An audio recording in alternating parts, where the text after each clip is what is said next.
Hey, how you doing, everybody? Of course, this is usually EDC day, but there's so much you could do to EDC, so this is kind of like it. It's knives, weapons, whatever you want to call it. Now, this is not going to be in your everyday carry, of course, as you can see from what it is, but it is quite an interesting piece. Of course, when we like knives and stuff like that, we like the history of stuff, and this is something I got in possession of that is kind of cool and different. So I figured I'd give you a little look at something, a little look at history, if you will. Now, it does have its little wear and tear, of course, because it's quite old.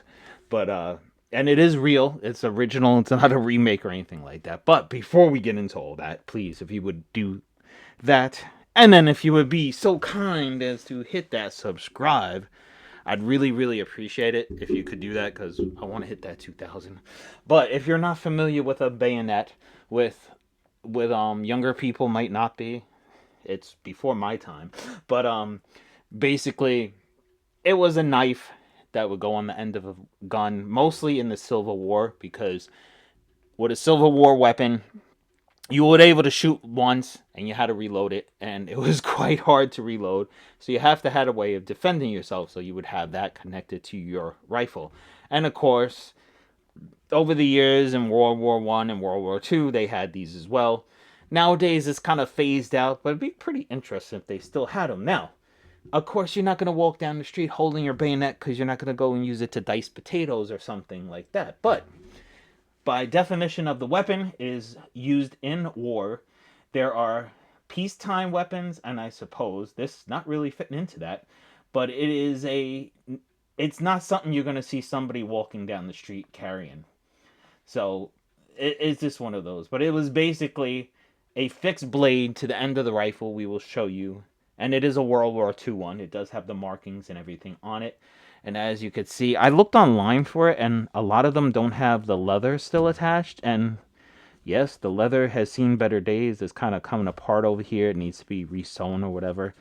It does have rivets over here, and there's a tear over here, but it's still pretty much intact, and it does have the loop on it.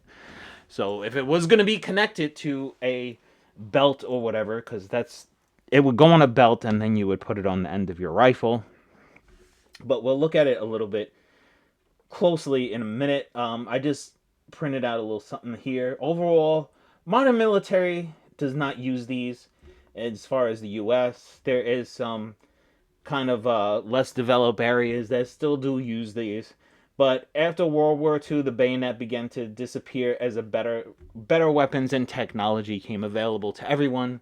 So it wasn't really needed per se. But as you can see right here, it had a leather sheath or leather hanger, I guess you would say. The sheath is actually metal.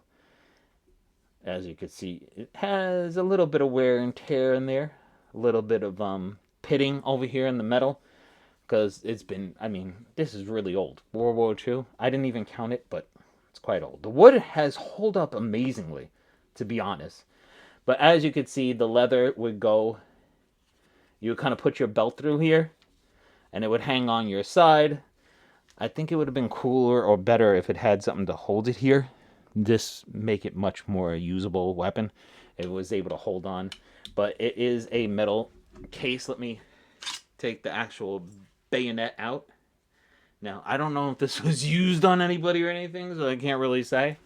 But as you can see right here, it has a metal. It's a leather hanger, which has seen better days. But it is metal. Let me see over here. Do I have that over here? I don't know if this is. No, this isn't magnet. It's not magnetized, but it is metal here. And then over here, I guess I could take it out, being that it's already ripped anyway. But a little hanger right here that was kind of. It looks like it was welded on, I believe. Let me see. Can we take a look down the shaft of it and see? I'll try not to blind you guys. Oh, okay. That's quite interesting, actually. As you can see, if I can get it inside, kind of, there is two metal, like, it's riveted on, but there's two little metal pieces that would hold it in place. So I guess as you're running and fighting, it wouldn't come out. So that what creates is kind of a metal piece that kind of folds down. And I thought that was blood on my hands for a minute, but it's like the stuff from the sheath that is kind of rotting away. But anyway, like I was telling you, is two little metal pieces in there that kind of bent out. So when you put the blade in, it kind of grabs the blade and holds it in place. And there's another one on this side as well. And as you can see right there, I think there was something connected to that at one point. I don't know. I don't know if this saw war or not, so I can't really say, but that is the actual sheath for it. As you can see right there, it's ripped, but hey, I mean, as old as this thing is, think about it. But it is World War II because it does have markings over here. It has, let me see right here. The one side has 43ASW, and the other side has 3572 with some kind of like maker's mark or something on there, I guess you would say. But as you can see right here, it is not a sharp weapon. You are not going to dice up your meal for the day. As you can see, it's not going to cut you, but it would stab you. And as you can see right here, it had kind of a little divot or gutset in it, so when it went in, the blood would come out.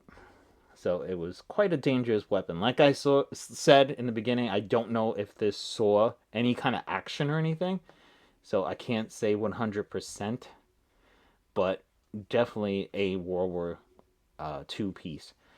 And as you can see, it is full tang. It looks like full tang, or maybe, yeah, it is full tang, because that goes through there. I wouldn't want to take it apart to see, but as you can see right there, the wooden handle is still very well intact. I mean, it has a couple little dings and whatnot in it, and you can see it can be tightened there. And right here, there's a metal here because that would go, and as you can see, the little divot or groove, that would go over the barrel of the weapon, the gun. And then this would slip on there. I believe this was to tighten it or lock it into place somehow. I'm not too sure. I haven't really examined this since I got it.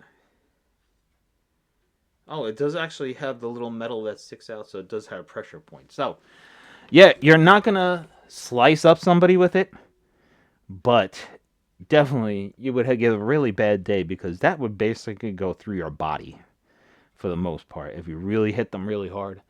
So once your weapon wearing out or something, you had something else.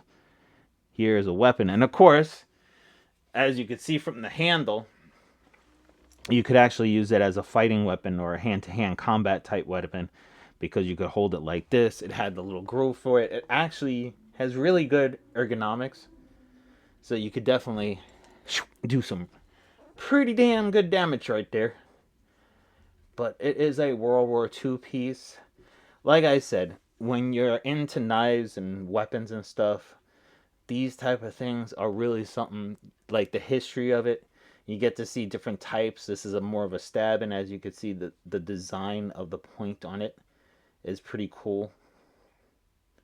I mean, there's marks all over it, but that could be from sliding in and out of the sheath for it. Because as you could hear, it locks in place. Let me put it over here so you can get a better hear or sound of it.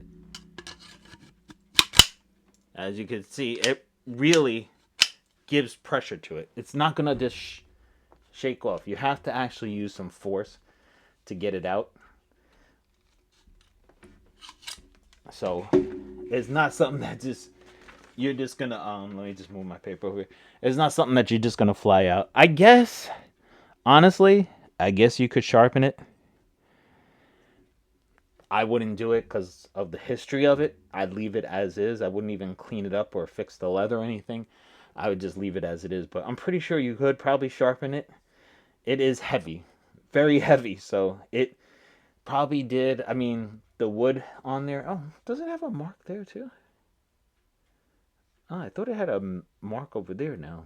But it does have some pitting, of course, because it's old. But Oh, and it does have a thing over here, like a go through, so I guess that would hook up to the rifle as well. I'm curious, really curious of how it would connect to the rifle. That's for sure. But a little piece of history, a little look at yesteryears. I mean, all the different types of knives and stuff. When you get into this type of thing, you get into the history, and this is a good part of history. And I'm really proud and thankful that I'm able to hold and own a piece of history like this. So there you have it, people. Thank you so much. And like always, have a great, great day.